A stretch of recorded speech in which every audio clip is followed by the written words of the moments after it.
there.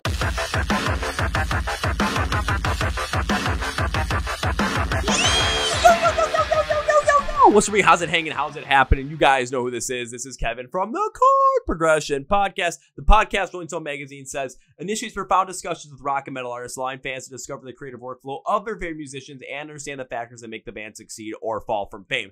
We are also sponsored by Dark Fusion Systems, the best for your custom computing needs. Get $100 off your entire bill with code CPPod at darkfusionsystems.com. Links from the podcast below. Let's go to our feature presentation. This one's a special one for me. We are bringing back the boys from the Failsafe. Jesse and Devin return because they have a brand new song called Wolves coming out on October 4th. They're going to be out on tour in October with Drowning Pool, A Killer's Confession, and Above Snakes. And the reason why this one is special is because you'll see why. When we talk about the song, we talk about the band's growth since the last podcast, how well they've done since Dying to Exist came out, and what other bands can continue to learn from the story of the Failsafe. You guys ready? Let's go! Yeah. Well, ladies and gentlemen, boys and girls, listeners of the Chord Progression Podcast. These guys right here have already been on the podcast once this year in 2024 when they released their single, Dying to Exist. And if you remember, I said they reached out to me about it. I'm like, hell yeah, let's make this happen. Now, a couple months later, they're set to release a brand new single called Wolves on October 4th. And they're also going to be out on tour in October with Drowning Pool, A Killer's Confession, and Above Snakes. All bands have been on the podcast before. I wish I would have known about that tour before it got announced so I could have sponsored it, but it is what it is. Plus, this is also a very special one because when the press release for this song goes out, you want to know who wrote it? Yours truly right here. I want to thank you guys for giving me an opportunity, but I want to make sure you know all about the song as well and know what's going on with the band. So please welcome back Jesse and Devin from the band to the Failsafe to the podcast. So gentlemen, welcome back. Thank you. We brought a couple wolves with us too, I hope you don't mind. Yep. I do not mind. There are a couple of wolves here, but they're descendants of wolves. They're doggos. Yep. Yes, absolutely. Well, we got to get the dog. It's good to be back. It's good to have you guys back. Well, give me the doggo introductions at least. Like, let's get the people even more interested. We got dogs here. So we got the red one here. This is Karina. And then I got the black one here. This is Kitsune. She's a little more shy. She's kind of hanging out off camera. I think she knows, she recognizes that it's a camera. Yeah. And as soon as we started hitting record, then she wanted to come up. So yeah. She wanted to come up, but then stick to the side. But of course, we've got the beautiful Shiba Inu that's just sitting in there. Just I just said beautiful Shiba Inu, and all of a sudden here comes the other one. Like I must get noticed. Yeah, she's like, Shiba Inu, are you talking about me? Yeah, it's talking about me. Talking about me. Hey. Give me some attention. But not on I think camera. they've helped with the creative process more than they realize, or even just the band process. We make a lot of reels with them. I mean, why wouldn't you? People love dogs. If I showed that to my girlfriend, she'd be like, oh, look at the dogs. I mean, I might have to right now. You know what? Where's my... Yeah, I put my phone somewhere else. I was going to take a Snapchat and be like, look at what I get to talk to right now. Dogs. Well, guys, not only that, I think the emotional support of the endeavor of what we're just trying to do, I think that they help in that regard as well. Yeah, most definitely. Oh, I would absolutely have to agree. I mean, they're dogs. They're also, very good companions. They're called man's best friend for a reason. So when you need the support, when you need that compassion, when you need love, when you need the companionship, and you just need someone to be there for you, that's what a dog will always be there for. And they'll always be happy to see you too, because it's just like, oh, you're home. Yeah. Hey. And when we go on a tour and we come back, they're excited to see us. This dog is excited for about 10 minutes and then sinks in. Oh, you left, and then she turns her back to you and sits away from you and trying to protest you. It's hilarious. Oh, she gets pissed. Yeah. Oh, don't worry. When I was a kid, we had a beagle, and she was always wanted you to be around, but once you came in the house, she was like, "Oh my God, you're home. Are you letting me outside? Are you gonna give me some food?" And then after I'd be like, "I'm good. Just leave me be." It sounds about right, man. Dog, I miss that dog. My dog's been gone for about 8 years. She's still the background on my phone, though. I'm like, I will never get rid of this picture. They're adorable. They're also kind of the ones that I've seen, anyways, have been chunks. Like these guys, they get all chunky and cute. Oh no, we did not let the chunk happen. We had the tiniest beagle on the block. I'll tell you.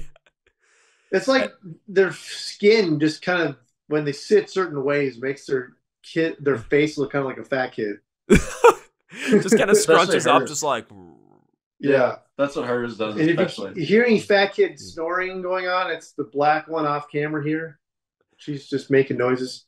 The orange one makes a lot of fat noises too. Yeah. But it's like you're just going to hear the dogs in a happy place, sleeping soundly. What more could you want? Exactly. Well, moving on from the dogs, of course, if you're watching the video on YouTube, you'll be able to watch the dogs in full during this interview. But I want to reach back out to you guys to talk about this. So first thing is, last time we talked to you, Dying to Exist just had come out in conjunction with Ghost Killer Records. So since then, up until now, what has happened with the band the past couple of months? Holy shit, it's been a bit of a whirlwind. So yeah, we got signed to Ghost Killer. Been really good to work with. We've been kind of piggybacking on their massive following for collaborations on posts. So all of our reels, all of our Instagram stuff is getting way more visibility. We ended up doing a really cool show in July. It was sold out outdoor show, direct support for Pierce the Veil. That was nuts. Because we found out about it like less than a week before it happened. So we had to fly into Minneapolis, then drive to Fargo, rock that show, and come back for work the next day. Oh, what? Yeah. Yeah. And then we were working on new rig stuff. We had built a new rig. We had never tested it with, the in-ear monitors and the backtracks. Everything was changed from what it was before. So we're like, we don't even know if this works. So like, this is a terrible time to be setting up a show. And everybody, I think the whole band was like, we probably have to tell them no, and it's going to suck. But fuck it. We talked about it. I remember asking Jesse, I'm like, should we just book our tickets and then tell the boys? Like, hey, by the way, we're already flying up. Yep, we're doing it. Yeah. So yeah, and then Dying to Exist has just been super well received. It's already hit over 100,000 streams on Spotify, which it took Ghost of You a couple of years to get there. So that was really cool to see it in a couple of months. And yeah, everyone that we talked to really likes it. Getting it out there, getting a lot of good feedback. Got on some new radio stations that we did, doing our own manual radio campaign, just trying to email stations and seeing what hits. Otherwise, I did just a short tour this summer as well. Just kind of going through the Midwest again, all the way up to Escanaba, Michigan, and we played their state fair, the UP State Fair up there. That was a couple weeks ago, and now we're back in the saddles, gearing up for this other tour I got accepted for, which is with Drowning Pool, A Killer's Confession, and Above Snakes. So October 1st to the 19th, we'll be on the road with those boys. I think that Wolves almost didn't happen. It depended on how well this summer went, really. Yeah, it was like, do we have enough money to like do a marketing campaign? And then that Pierce the Veil show helped us out. Then that show run also helped us out. So like, oh, I guess we do. So I guess we're going to do it. So here we are. Yeah. I mean, that makes me incredibly happy to hear, especially after talking to you guys right as Dying to Exist came out. And I remember when it did come out, I was hoping for the best of it. I was hoping to see it pop off on certain places. And with Ghost Killer as well, you guys definitely had a great connection with a number of different creators in the scene, a number of different other people that could help push the song further. Because I remember seeing it was like, I think a couple of people that I follow, a couple people even know that are in that creative space, ended up making reels or TikToks off of it with the song as well. It was like my friend Erica Leanne, I saw her do one. My friend Lexi, I saw her do one. I think I saw Jesse Lee, who also on Octane. I think I saw him do one as well. So I'm like, I'm seeing this song pop up in certain places where I'm like, this is fantastic. So you guys are getting some of the recognition. You guys are getting this, used especially in today's day and age where those social media platforms and those reels and those TikToks are definitely a way for people to discover music and get it, go to your Spotify, go to your Apple Music, go to wherever they can find it, go check it out, add to a playlist, and then continue to listen to it and get further and further into the band. So that notoriety was something I was incredibly happy to see. And then also to see some of those little pieces of like, oh, a little Midwest run here. Oh, you guys are going to open for Pierce the Veil? How did that happen? But You guys just told me you almost didn't have. I'm like, oh my God, this is even crazier story than I thought it was. You guys not even having a full rig. You're putting it together and you're like, you know what? Screw it. We're just going to go with it. And whatever happens, happens. Probably a great decision on your end, solely because look at where it's led to you now. It's allowed you guys to not only make a new song, market it, and have the money to do it, but continue on and continue to grow the band even further to the point where you're going out on tour again, but with even as a support act, but you're going out on tour again throughout October, continuing to work towards this, also with a brand new song out there as well once that tour gets rolling. So seeing the overall growth of the band, I got to tell you guys, I couldn't be happier seeing it right now. That's awesome. Yeah, it's an exciting time. It's like we were talking about like 2 years ago, we were nowhere near this, and at the same time, we're 2 years later, we're putting in so much more work. It takes so much. There's especially just the content creation.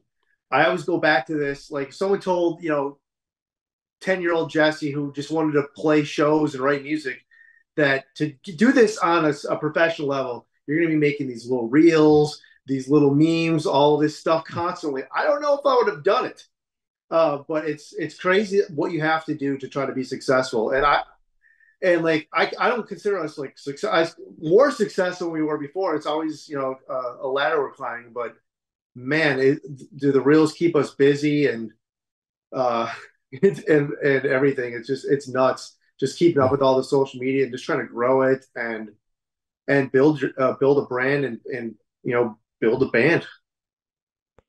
It's cool to see kind of this release for Wolves has been a little bit stressful, but on the other hand, it's like everything's moving way faster. Doesn't it feel like that? Yeah, we kind of we made mistakes before. We kind of know what to do, what not to do, how to be expedient, and how to maximize our productivity. And at this point, I feel like I can give advice to other bands on how to do this now, which is crazy because we're trying to pay other people for advice, but we're learning so much. I can wrap my brain around a campaign now and do it and feel like I launched it without leaving anything on the table, which is important. Oh yeah, it's absolutely important, and you need that to just continue to work forward. But I remember talking to you guys last time. I remember we really stressed on, what younger bands or people that are upcoming, what they could be doing in order to better themselves, in order to really continue growing their band and get to a point where you're going to end up seeing the viability of what your band could be or what your art could be. And seeing where Dying to Exist went and see what you guys have done over the summer, over the past couple of months, now not only have you shown that works, but you put into practice for yourselves, and it's sort of helped you become, maybe a little bit of a example or potential a thought leader in that certain space where bands can look at what the Failsafe has done and seen, okay, it's 2024 right now. What kind of work are they putting in? And why are they putting that work, so that we can see what that is, reverse engineer it to figure out the why, and how is it going to work for our band, for our kind of music, for the content we're going for and the audience that we have. Because if you guys copy exactly what the Failsafe has done, but you don't have the same music as the Failsafe, it ain't going to work because you're not the same band. But if you're able to figure out what they're doing, figure out how to make it for yourselves, for your music, for your audience, then you're going to find that those results are going to end up growing, and you might end up getting that boost of success like the Failsafe has seen in 2024. So you can even go back to the first episode, see what we all talked about, and then take a look at what they've done so far for the second episode and see, yeah, these guys know what they're talking about because they've lived it, they've done it. And even when you see it in the forefront of all the things you need to do, it can be daunting. It can be scary because you don't know how you're going to put this together. It's the unknown, but that's the beauty of it too. You don't know where it's going to take you. It could take you to great places, but the only way you can guarantee you're not going to go those great places is by not doing it. Exactly. Facts.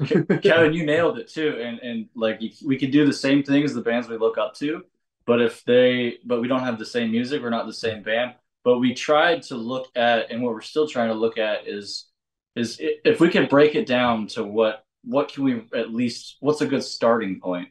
And right now, the thing that got us started is the one thing that's consistent is just that consistency. These bands are posting the same time, these influencers, bands, brands, whatever. The one thing that we could get started with is they're posting at the same times, same thing, not the same content, but on the same days, like they're just doing it and doing it and doing it and doing it. And then you start to kind of figure out how to fit your personality into what these other brands are doing. And then it starts to evolve into something else. So like you got to rip them off a little bit, but start with like, what are the facts? Like, what are they absolutely doing that you can replicate? And for us, it started with posting consistently. And Jesse stressed, hey, we need to do it at the same time, and we need to do it at the same day, and like has to be a schedule. We actually built we call it the working spreadsheet, where we post all of our reel ideas, and then what captions we want to use for them, what tags, and then once we upload them, we create them, we put the Google Drive link so anybody in the band can post at that same time if someone can't. So they're all in the same spot. And then we have like our guidelines. Okay, hey, we learned this. We can't do this next time. Oh, hey, we used a watermark that had TikTok on. Can't use that on Reels. Okay, that's a new rule. And so we're just kind of learning as we go and trying to perfect it and really starting to meticulously look at, okay, well, this video did way better than that one. What are the little nuanced differences that we did this video we didn't do in this one? And we're starting to identify those. We're starting to take notes. We're starting to document it, and just kind of consistently improving our reels. See, now that's the thing I think a lot of bands and a lot of artists, especially when it comes to the social media game, fail to realize. And I understand why they fail to realize that as well, because when it comes to being an artist, when it comes to being a musician, your main focus is on the art, is on the core of what's going to make this all work. Because if you don't have that substance there, you're not going to get anywhere. But in order to maximize out on that and make that as best as it possibly can be and get that reach, what you guys are doing exactly what you should be doing, where first thing you're doing is you're taking a look at what is making successful reels, is making these successful TikTok videos. What is making these things stand out that we can replicate, that is, especially from the replicate side, like posting the same time on every day of the week. Now, I'm not saying posting, every the same time, Monday, Tuesday, Wednesday, Thursday, Friday, but posting the same time every Monday. Could be a different time on Tuesday, but keeping it consistent every single Tuesday.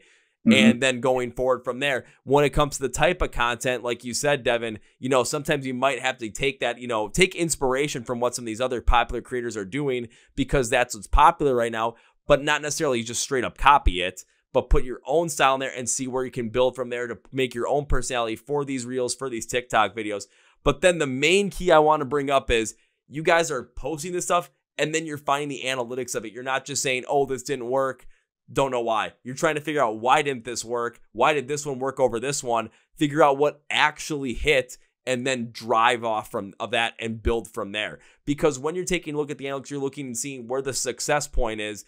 Now you can build up on that success and drive even further into where you want to go. Get closer to your goals, get closer to your dreams, and get closer to the point where you want to be, where every time you release a song, Octane is picking it up. Every time you announce anything brand new, people are getting ready for it. Anytime you announce a tour, people are flocking to go and see the Failsafe. Anytime something comes up, they're going to the website to buy merch. Like, you're creating that, and it's going to take some time, but bringing up the idea of consistency is huge. Think about it from an economics or investment standpoint. If you can do a little every single day, the more consistently you do it, the faster the better it's going to grow, because compound interest, it's kind of the same thing here. The better you get and the more consistent you're with it, the growth ends up compounding, and you'll get to a point where you release Dying to Exist, it gets faster to 100,000 plays than Ghost of You did. When it comes to Wolves, though, the way you guys are doing it, this could get to 100,000 faster than Dying to Exist did, depending upon how the marketing campaign goes, depending upon how the song is received. But the way the work you've put in there, and I know the way it sounds, because again, I've listened to it. We're going to talk about it, and I wrote the press release for it. This is going to get fast. This is going to 100,000 streams faster than Dying to Exist did. I hope Facts. So. I think we were kind of banking on it being, we guessed this would be the better. I don't know. I think they're all awesome. So in their own way, and it's hard to pick a favorite, but we had a feeling this one might do better. I guess we kind of spaced them out. Dying to Exist was the punch in the mouth, the, hey, we're here. Now that they've absorbed that, now people are ready for another Failsafe song, with Wolves, and it's a little bit of a different pace. It's still brings a lot of the same energy. So I'm thinking Dying to Exist is probably the best introductory song, We used it to open our set on tour, and now Wolves is I call it the jab cross. So you hit him with the jab with Dying to Exist, and then the cross is Wolves, and then the next song will have to be, I don't know, Body Uppercut or something. I don't know. It's like jab, jab, jab, cross face, jab, jab, jab, uppercut. You're doing jab, jab, jab. This is the right hook. Exactly. It's definitely a different vibe. Wasn't this the one where we're like, let's do something a little dirtier, like Bad Omens or something? Yeah. Say no more. Let's get it. Say less, fam. Let's do it. And we just kind of started writing right there. Yeah, it kind of it's a little slow, a little in some parts, and then slams in some parts. It's a different vibe, but it's sick. Well, let's stop teasing it. Let's go right into it. When it came to writing Wolves, how did this whole entire thing come to be? How did this go from just, hey, it's an idea in someone's head, to the final product that we have and everyone's going to get to listen to on October 4th? So this one, unlike the other two songs that had some basis of when we walked in the studio, like we had a guitar riff or we had a chord progression or a piano part or something, this one was entirely from scratch. We wanted something with a good drive, something that sounded dirty, sounded sexy, at the same time was a fail-safe song, hit you with those good hooks, those high notes, all that fun stuff. And we just went to work. I sat down with the writing team that we were working with, Bayless's camp, and just started hashing it out. Songs started one way and then kind of went in another direction. Then we sat on that direction, like we like this. Did we start with the verses? We did. I think we started with he was playing around with some like digital effects, and then we were kind of sitting in a circle, in the studio. Yeah, and I remember the lyrics kind of went from being a melancholy love song to just being a song more about, that darker side of you, and you trying to suppress it, but it is you, and it's gonna come out. And we just kind of leaned in that direction instead. And holy crap, that was so glad we did. And then I just really had a huge hand in just like all the little vocal hooks or anything like that. And probably more so than the other ones, because obviously I was involved in the writing and all the other ones, but like this one kind of turned into my baby when it came to the vocal stuff. I was like, Sandra and I were bouncing off ideas, because at this point, this is like the third song in, we're really comfortable with each other. So I'm like, hey, what about this? Let's try this. Okay, what about this? And we're just bouncing off. And so it was less of like, hey, what if we try this? And like, no, I want to try this. I want to try this. So it was just more, I guess, confident versus like, I'm stepping in a room with these award-winning songwriters, and I'm just going to default to you guys. I'll try this. Let me know. Maybe I'll change a note or two. But what do you think? But it was like, hey, I want to do this, and so that kind of carried through. And and once again, this song and the other two that we did out there, I recorded them all. The final recordings I did all in like 3 hours. Just dropped it. We had 2 days reserved for the studio. I got it done in 3 hours.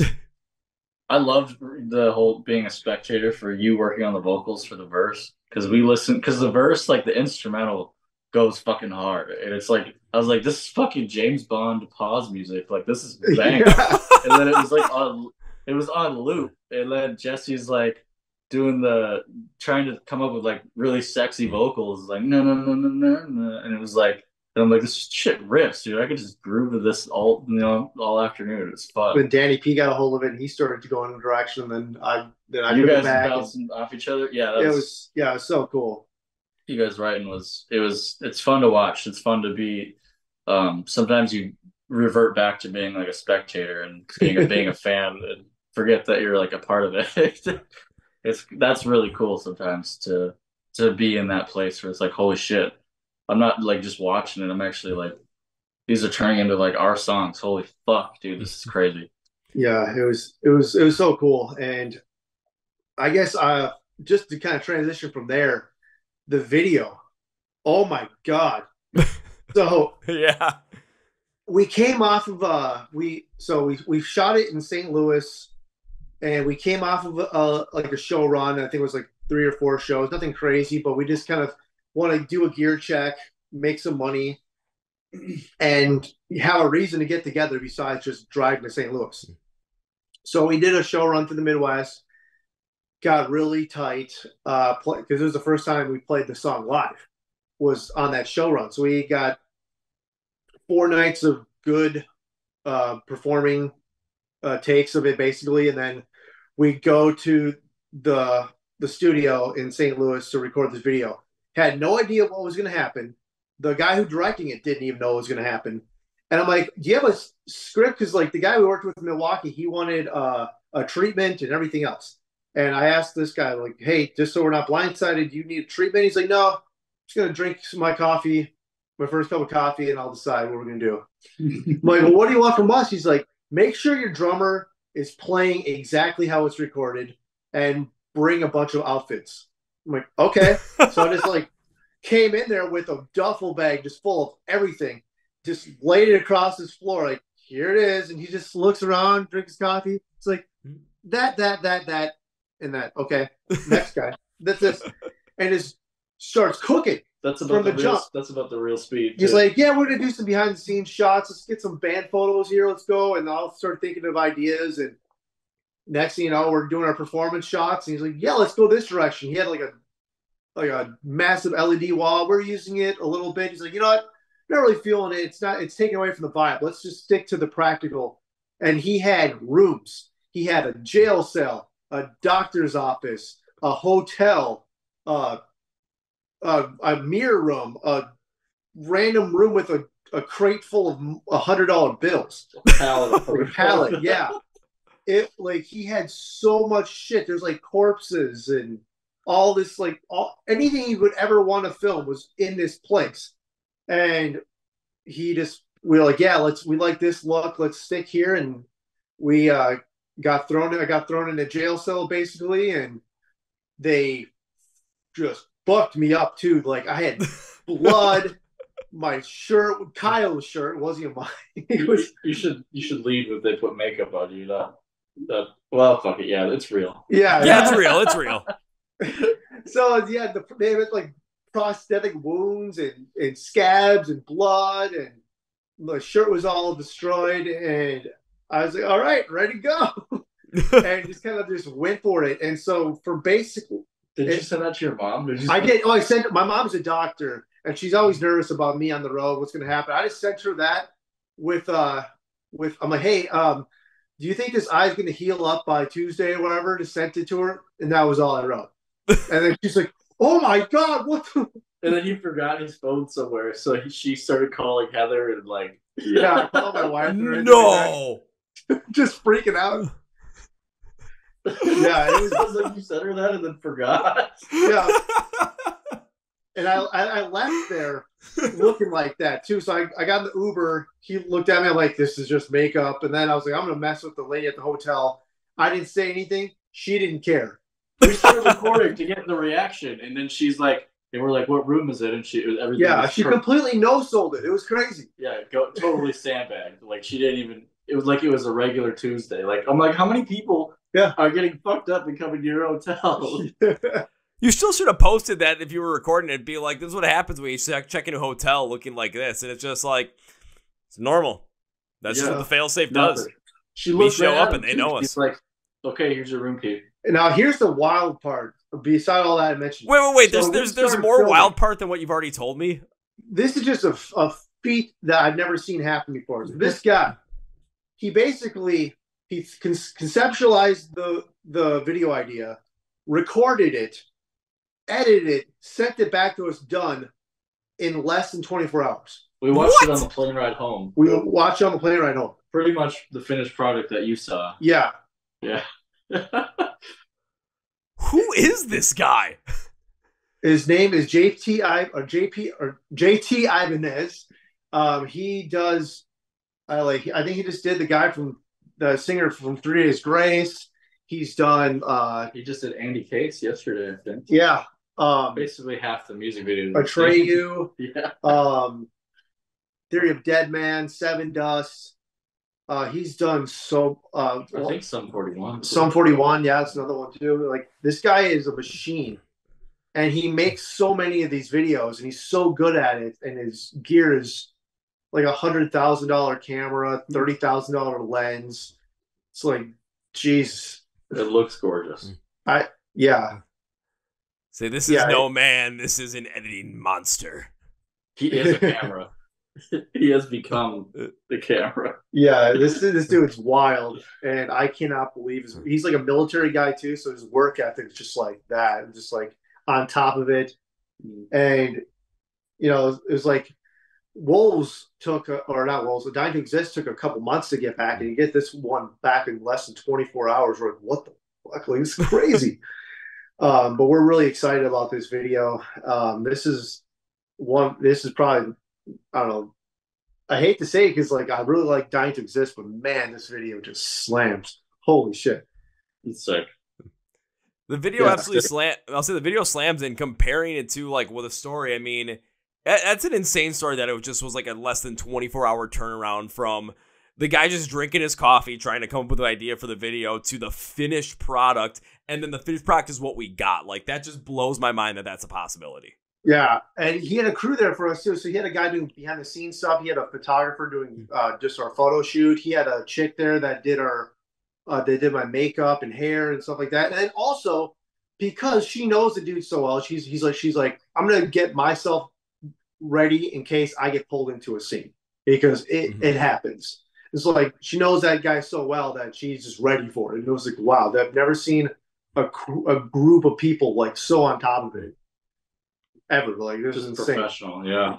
And the vibes were really good too. Everybody was really nice and welcoming, and everything was awesome. And it's like, it's I'm just so grateful. I was telling Jesse earlier, I'm just so grateful as we've been doing all this stuff and investing so much that nobody's been sketchy or like have I felt like we're gonna get robbed.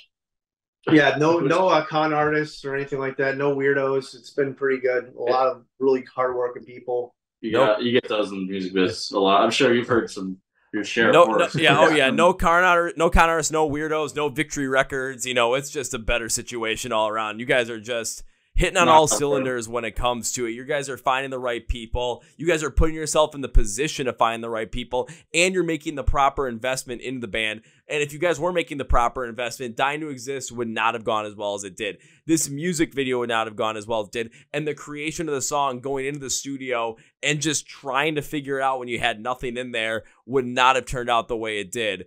Because, Jesse, when you're talking about the song at the beginning, you're sitting out around in a circle thinking about the song. What started out as potentially a sappy love song turns into something much darker. From the outset of the song, from the idea of it, and from the music video, you absolutely show the darker side of it. Instead of being more something to love, it turns into something much deeper. And in my thought process, it was much deeper about realizing self-destructive behaviors that we can all fall into. Maybe when we're nervous, frightened, scared, lack confidence in what we're going through in life.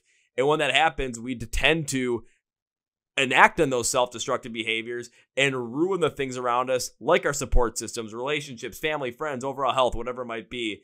And the more we destruct, the more we ruin those connections, the further we get from identifying and fixing the issues that are taking us away from the good life that we should be living, we deserve to be living. It shows the dark side of that with such an anthemic drive. So not only can we see where it's going, but we can recognize those negatives, have the anthemic drive within us and that courage to turn it around before it's too late. And we run the wolves with our problems away from life we should be living if we don't. It's like you wrote a pitch for us. I did write the pitch for you guys. That's just my interpretation of the song. The pitch goes even crazier. I'm just not saying the pitch right now because I want people to read the pitch, and then they can go from it and be like, okay, we have to listen to the song when it comes out. Like, my God, let this guy cook. Oh my God! Give me that skillet, baby! Hell yeah! Absolutely, God, you must have been through. It sounds like you took you either took a lot of English classes or you're just born really good at fucking composing these very well written. How do you say it? Your verbal and linguistic riz is off the charts. Linguistic riz, I like it. Yeah. we'll take modern lingo with some past lingo. Linguistic Riz is on fleek, yo. No cap. No cap. Yeah, no cap on that one. But that's really where it hits too, because when I went through the song and went through the whole entire thing, like there is a heaviness that is there, especially from the beginning, because you start out the song and it starts out with something that's deeper and emotionally triggering from that programming. So it opens you up to that piece, but then right when you break into the rest of the intro, it has that heavier metalcore tendency with a melodic feel to it. So you get that massive anthemic drive from a heavier side. So you're already building up into that and you're already hooked into the song from there, but you're hooked into it emotionally because you feel that drive. You feel like you can be vulnerable with it, but you're going to come out to it on a positive end. The song takes a while to get to you to that positivity when you get to the bridge and you see the light at the end of the tunnel to really make those changes. But the song continues to build on that anthemic feel and empowers everybody that's listening to it and gives them the confidence that, yeah, you might be going through some shit. Yeah, you might be making those self-destructive tendencies and you might be ruining things in your life that you could prevent. But this is the anthemic drive in 3.5 minutes to recognize what that is, turn it around, understand that there is a light at the end of the tunnel, and then run right towards it. Hell yeah. I got to hear this song. The other thing, too, I'm just going back to the recording process with songwriting. This is the last song of the 3 that we did when we did this batch of songs.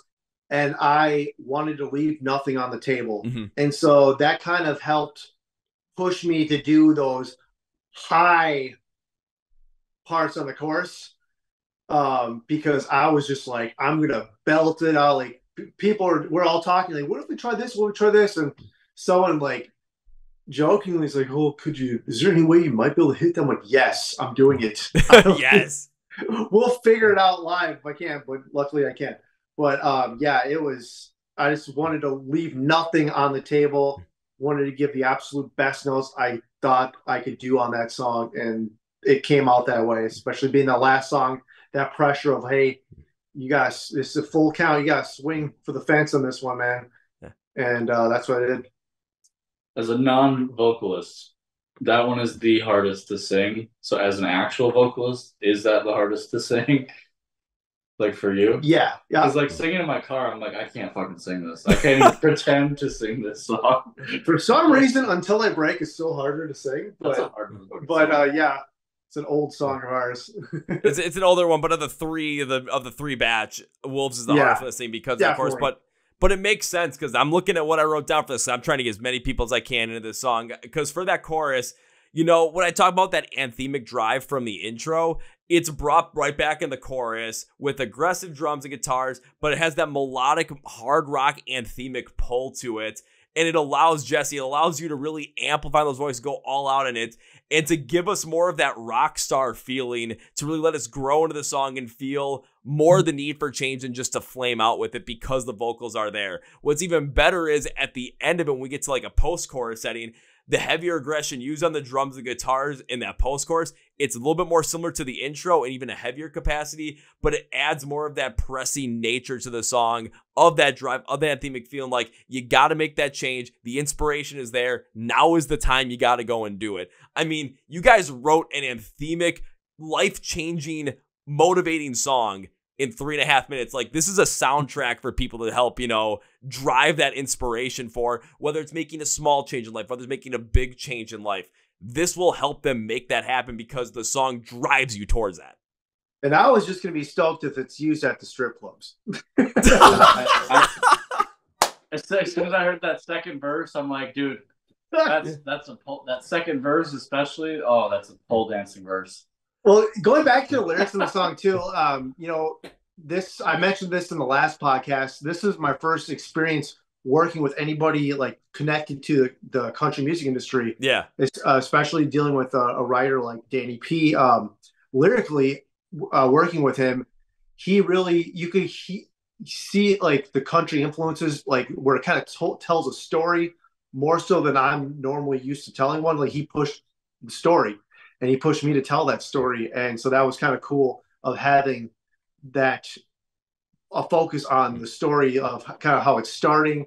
Then the next verse, the story's continuing. And so it was really cool. I haven't previously God to that level, but definitely going forward, songwriting is going to be more of a story.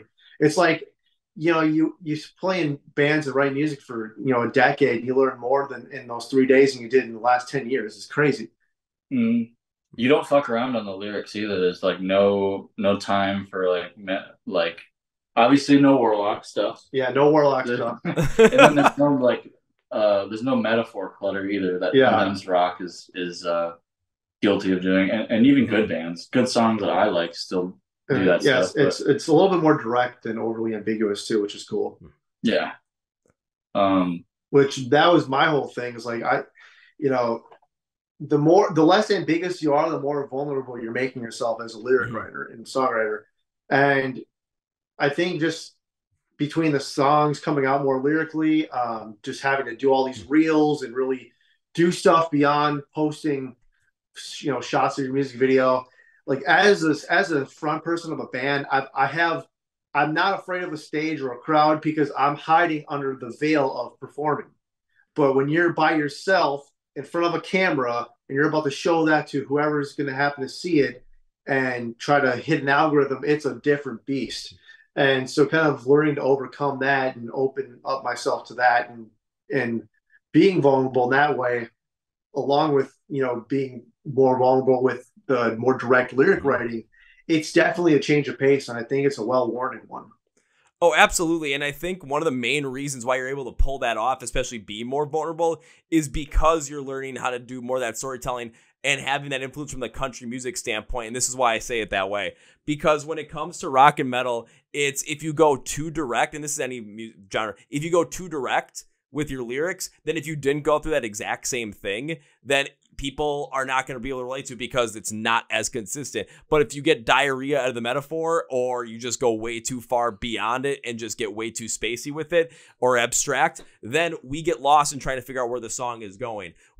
Typically with rock and metal though, you have to sit in the middle of that. And you can't get too direct, but you can't get too abstract. You kind of got to just give us that emotional guide and let the metaphors do the work. When it comes to country music, though, it's a little bit different where they are able to go more direct, but it's how they tell that story and how it relates to the music and the emotions. So even though the story might be more direct, you can still follow along with it. And then from the musical standpoint, from the lyrical standpoint, Jesse, you can be more vulnerable with it. And then that allows you to open up more, that allows you to become a better lyric writer, become a better storyteller, and allows the band to continue to grow around it as well, build up their overall style, build up your overall style, build up your overall skills to be able to articulate these emotions and articulate these stories and really amplify what's going on there. So you can be more direct while still having that connectivity, but at the same time, having the vulnerability to still be a lot more authentic with the music and authentic with the song. That's where it's really driving. And now I can catch it too. Like we're somewhere on a run. There was a band that was said on it before when their songs like, yeah, I like the audience to try to figure out their own meaning for that song. I'm like, oh, that's the bland kiss of death.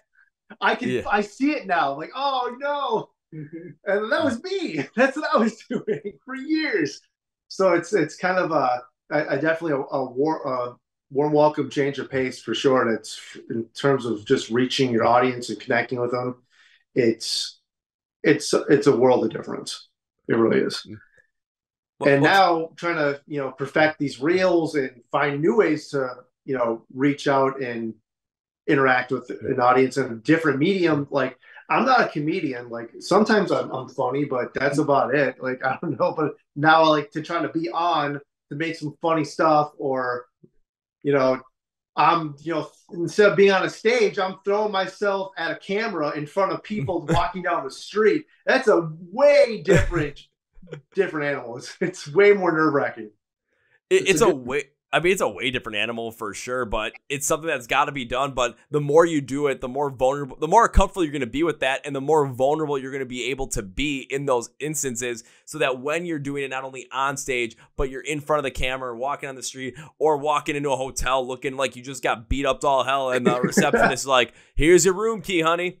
Here you go," and not even caring. It's like you can do this stuff and still have it be as authentic as possible, but you're able to open up the vulnerability side and have that confidence build up within you that you're able to do this stuff. Literally, what the drive of Wolves is really bringing to the table. Like, you encapsulate that whole entire story of your own into this song, and it has that storytelling drive to it. It has that specificness to it, but it's still not super duper specific to the point where if you don't go through the exact same thing, we're not going to know. You kept a little bit more specific to tell the story, but by telling the story, you let us really take hold of it and really dive deeper into it. Then I like it when people just take their own inspiration on this song.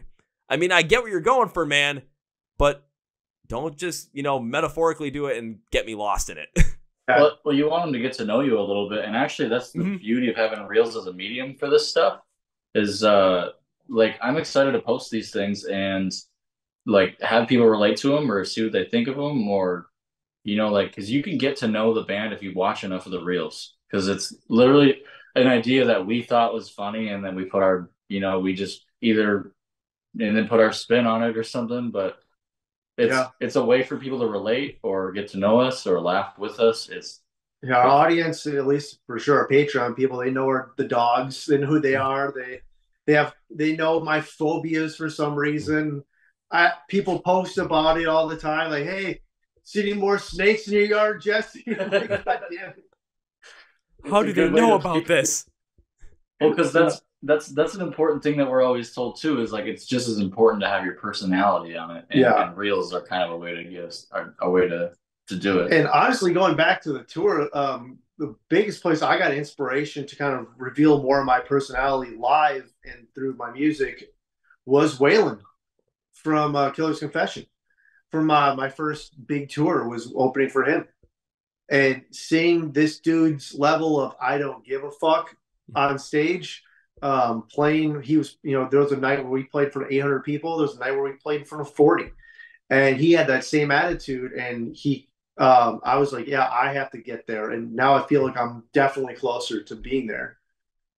And it's taking ownership of the stage beyond just I'm going to move around, I'm going to sell the song. It's more I'm selling myself, and that's not just me singing, but me talking and me, presenting myself and to an audience and connecting with them. So it's all these going off that tour and some of the experience kind of going back to that old tour. I'm like, okay, I see what they were doing here. Now I'm doing that. And so it's kind of cool. And I'm excited to play with Waylon again on this next tour. Maybe he'll see how much I've grown. I don't know. I hope he does. I mean, if you want to also check that out too, because the day we record this, I released an episode with Waylon from A Killer's Confession, and he does dive a little bit deeper in that too about being his authentic self on stage and never relenting from it, and how much he's learned from it, not only for himself, but also as a performer, as a musician. And it seems like, again, Jesse, especially from being, the lead singer of the band, the frontman of the band, you're learning the same thing too. And you're starting to see it again in the songwriting. And now if you're putting it out there live, whether you're in front of 800 people or 40 people, 1,000 people, 10, doesn't matter. If you're putting on the best show possible, you're showing that vulnerability, you're showing that consistency, then you guys are just going to keep growing at this rate. It's going to happen. Yeah, it better. I hope so. I noticed, I didn't know that we were doing this, but I heard that it's a good thing. And this is just a tip I heard about social media, is if you have something about your personality to talk about, and this isn't something we do deliberately, it has to be authentic. But if people have something to talk about, like Jesse's fear of snakes, or me trying to throw my bass around and not doing very good at it, or Chad's cymbals. We talk about the cymbals so much, so now other people will chime in about it. Oh yeah. He has a gratuitous amount of cymbals, too many. Yep. And that's become a band meme, and now the audience is in on the meme, and so they rip on them too. It's kind of fun. Yeah. So if you're consistently putting your personality out there like that, like certain things, I notice that people it's almost like I said, they get to know you a little bit, and then other people get in on the meme, and it gets really fun. And then if you just keep that on social media, and you refrain from just saying, listen to my song, listen to my song, listen to my song, and you instead be like, here's what happened when we made this song, or here's one thing I like about this song, or here's what we're singing this song in some other location, or something about the cymbals, you know. Yeah, or hey, we're recording this video in a hurricane. Yeah. Yeah. Just something to talk about, some sort of talking point about it. Yeah, to people can comment and interact with it versus just here's an advertisement of a clip of our video. I mean, there's a place for that, but obviously there's more of a place to be personal and give somebody an opportunity to connect. See, now that makes a lot more sense too, and I think I had to start implementing more of that too, because I think about it from, you know, an in-person setting. I go to concerts, I wear the same Milwaukee Brewers hat to every single show, but it's become such a known thing where it's like, okay, find the dude in the Brewers hat. If you see him, you know the pit is going to be right by him. So if you want to be in the pit, go there. That's what I'm talking about. And then with like my friends too, like some of them, it became kind of a game for them where it's like, okay, see if you can take his hat, because my hat doesn't fall off during the show. Like somehow it just does not fall down or fall off my head. It's the craziest thing. So it's like, we either got to get his hat off or we got to knock it off. And it's like, okay, you can try, but what color. I don't even know what color your hair is. I've never seen you without it, so I can make an educated guess. It came off. Whoa! Woo! Who's that guy? As you can tell, I've been wearing this hat all day because I've got massive hat hair. Yeah. I was saying, this is even the hat I wear at shows. Either this is a different one. That other hat kind of smells a little bit. Uh-oh. How many Brewers hats you got? 4. 4? You have 4? Yeah. I think I had one Brewers hat back in the day because I was a Paul Molitor fan. Nice. And then he joined the Twins. I was like, all right, cool. But I actually disowned the Twins. Why? I'll explain why. Off topic here, but this is my problem with MLB in general. You have teams who spend way more on, there's no salary caps. Yeah. So you have the Yankees, the Dodgers spending like triple the amount that the Twins would. So essentially, the Twins will have a cute pop-up year, and then they'll get their team rated for talent once their contracts expire by another team. And it happens so often that I'm like, I can't support this team that doesn't spend money on their team. So I just said, screw it. I'll just focus on the Vikings in that heartbreak. Don't make me feel that heartbreak again, Jesse. Jeez. We're recording this. We're 1-0 right now. It somehow happened. I know. We're 1-0. This is the year. Oh, no, it's not the year. It's not the year. Sam Darnold's our quarterback. You know, we're just hoping for the best at this point. Yeah, my goal this year is that everyone has a good time. Yeah, that kind of sounds right. I'm just enjoying it right now. I mean, you guys know me. I live in Milwaukee, so everyone's a Packers fan here. Oh yeah, it's you have a couple. Trust you me, have like at least 3 weeks of happiness. Hey, we asked you last time. Yeah, how far were you away from where we were at? What town were we in again when we shot that video? Dude, I don't remember. Dude, what was it? Start with an H. Had to start with an H. But I forgot you were from Milwaukee. But we're talking important Vikings talk here. What was that? Yeah, we're talking important Vikings talk here. Like, because again, they, you know, Jordan Love's supposed to be out for like 3 weeks, I think. Guess who they played that third week in Lambeau? Us, baby. We get Malik Willis at quarterback to go up against. Hell yeah. Yeah, that'll be nice especially with Jordan Addison out. Jeez, the injuries and deaths that have taken this team's toll on this team this year is insane. We still have Justin Jefferson. He's healthy for now. We do, yeah. When he's not getting covered by 3 dudes at once, but still can catch the ball between all of them, which is insane. Which is absolutely insane. Yeah, it'll be nice to see Aaron Jones did a Lambeau leap in purple. Oh yeah, that'll be fun. Man, going on from the music to Vikings talk, absolutely love it. But guys, you know I got to ask you one question. I asked you last time. Between the two of you, can you guys give me 3 new bands that you love that you would love to see more people get into? Oh shit! I came back. I'll start with one. I don't know how to pronounce their name, but it's NVSN. Oh, Envision? Envision. There it is. I'm fucking stupid. Okay, I was like, that's NVSN. Yeah, they're great.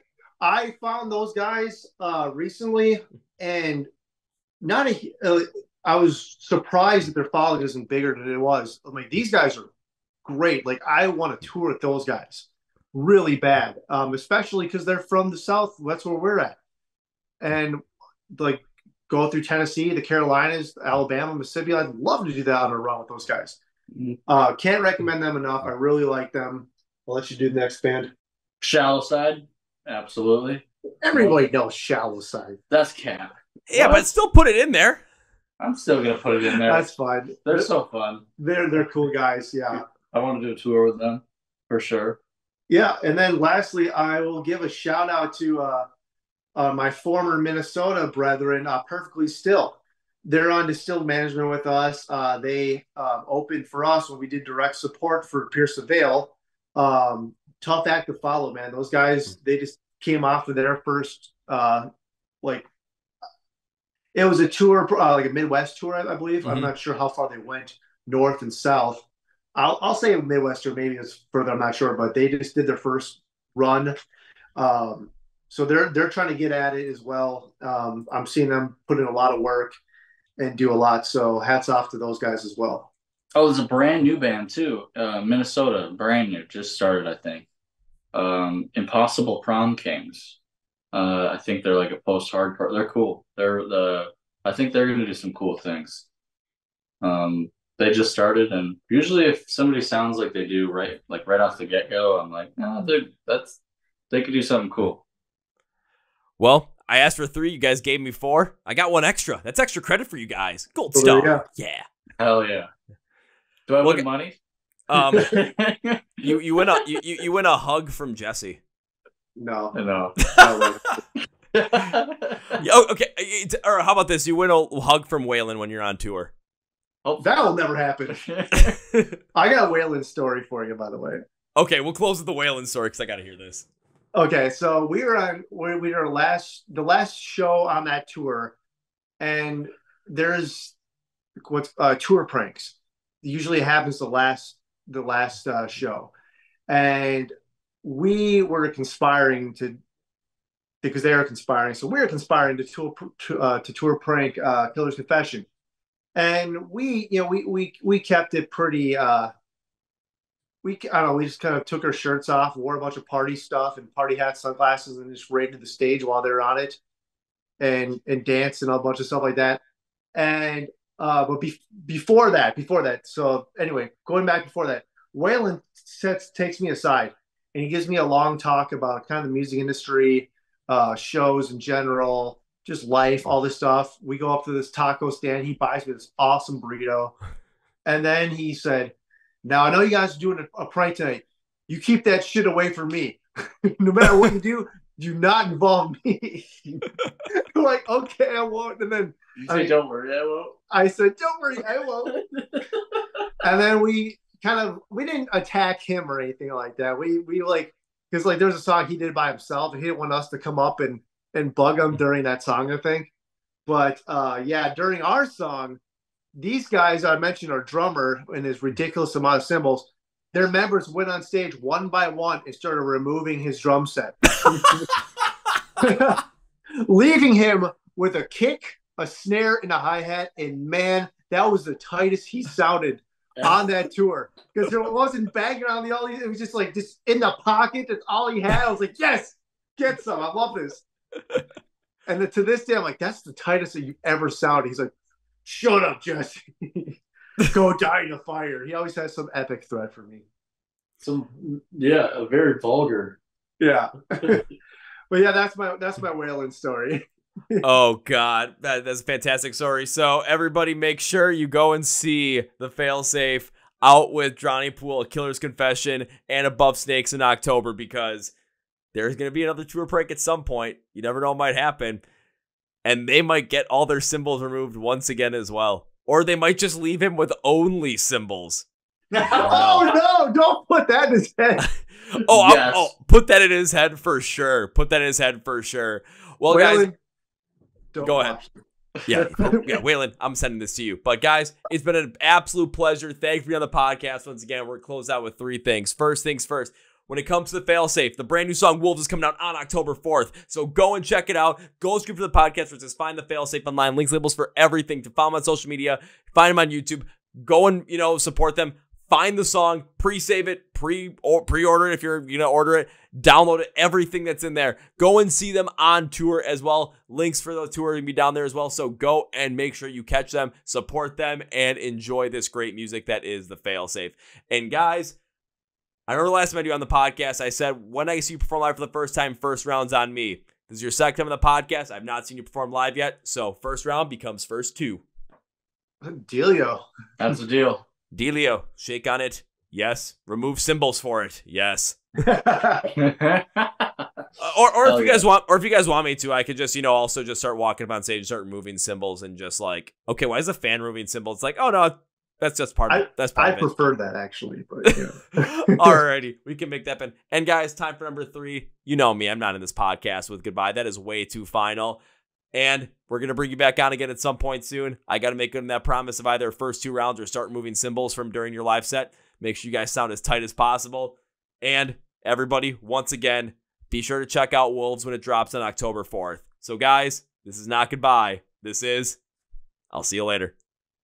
Later. Well, folks, I'm in an interview with Devin and Jesse from the Failsafe, and now it's time for Kevin's final thoughts. Here's my final thought is coming. When it came to Dying to Exist into Wolves, what this band has done has learned. They have learned how to maximize social media. They have learned how to properly do it. They've learned when it comes to what makes people actually pay attention to your stuff, what makes people connect with your content, what grows from there. And I absolutely love what they've done with it. I love the idea behind it because they're staying consistent with it. They're staying within the know of what is going on, what is hitting, but also how to make it their own and how to analyze what's going right, what's going wrong, and how to build up on it from there. I absolutely love it. I absolutely love the concept of it. And I have to employ a lot of this stuff as well as you guys. And one thing that I do want to mention too is I want to thank the Failsafe. These guys reached out, wanting to do this, and they gave me the opportunity to write the press release and also the pitch for the playlist, the playlist pitch for this song for Wolves. And it's cool to see, a band really take that amount of confidence and put it in me to do something like this for their art. And I did not want to let them down. So after this episode, I showed them the release, and the release that's going out there is the release that's being used for this song. So if you see the release, yours truly wrote it. And I want to thank Jesse, Devin, and the guys for putting their faith in me, honestly. Because beyond this, I'm going to start adding this to the podcast. I'm going to start adding this as a potential, not only for bands that have been on the podcast, but bands and artists in the rock and metal space that are growing, that are bigger, whatever it might be. If you want the press release written, I got you guys covered. So, playlist pitch, Spotify bio, I got you.